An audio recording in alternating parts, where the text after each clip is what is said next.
So here we have the Nissan Qashqai Techno Automatic on an 18 plate. I'm going to start off by showing you around the outside of the car, and then we'll hop in and run through some controls on the inside. But from the outside you can see it's a 5-door car with alloy wheels and tinted windows. Let's start off inside the boot and then we can work our way around the rest of the car from there.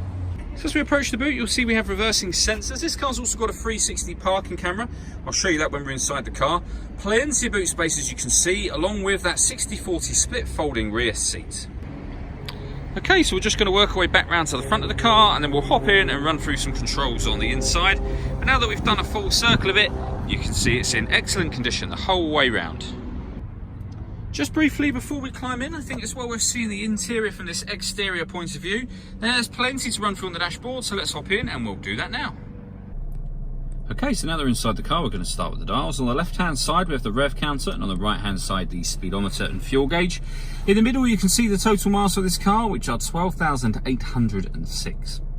You can change the information displayed above that by using buttons on the left hand side of the steering wheel. So at the moment you can see there's a digital readout for the speedometer.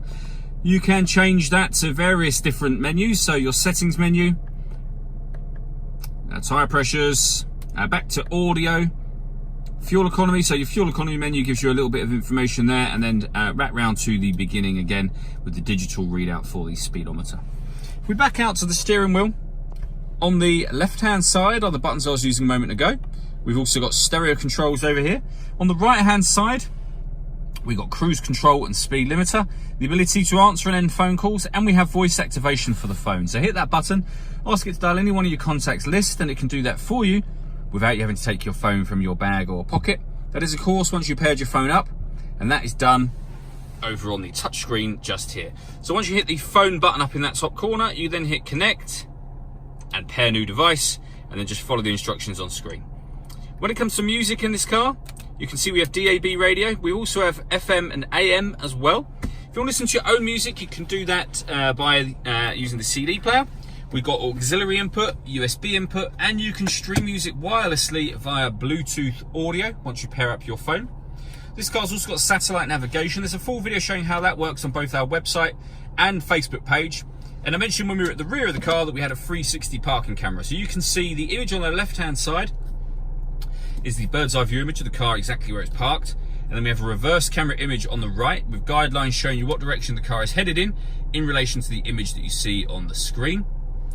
You can go a couple of steps beyond that.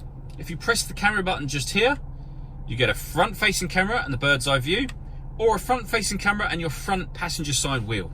So with all those cameras, it does make it very easy to park, but it even goes a step beyond that in that this car has got autonomous parking and is able to park itself, either parallel park or bay park. You can select which. Just hit that button and then follow the instructions on screen. It's telling you to go forwards. It will tell you when it's found a space. It will do all of the steering for you. It will just tell you what gear you need to be in, and then obviously you accelerate and brake yourself. You can hit cancel to turn that off should you wish to. Below that we've got dual zone climate control, so you can adjust the temperature on the passenger side, the driver's side. Fan speeds are done here.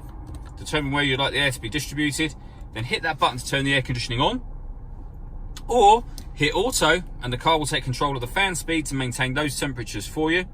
You can override it at any time you wish to by readjusting the fans.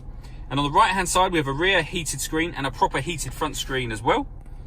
We have a 12-volt charging socket, electronic handbrake, the fully automatic gearbox. We then have driver and passenger heated seats with 2 different heat settings each, and inside the armrest, the auxiliary input, the USB input, and the 12-volt charging socket, a second one of those. The last thing I want to talk about is the panoramic glass roof on this car.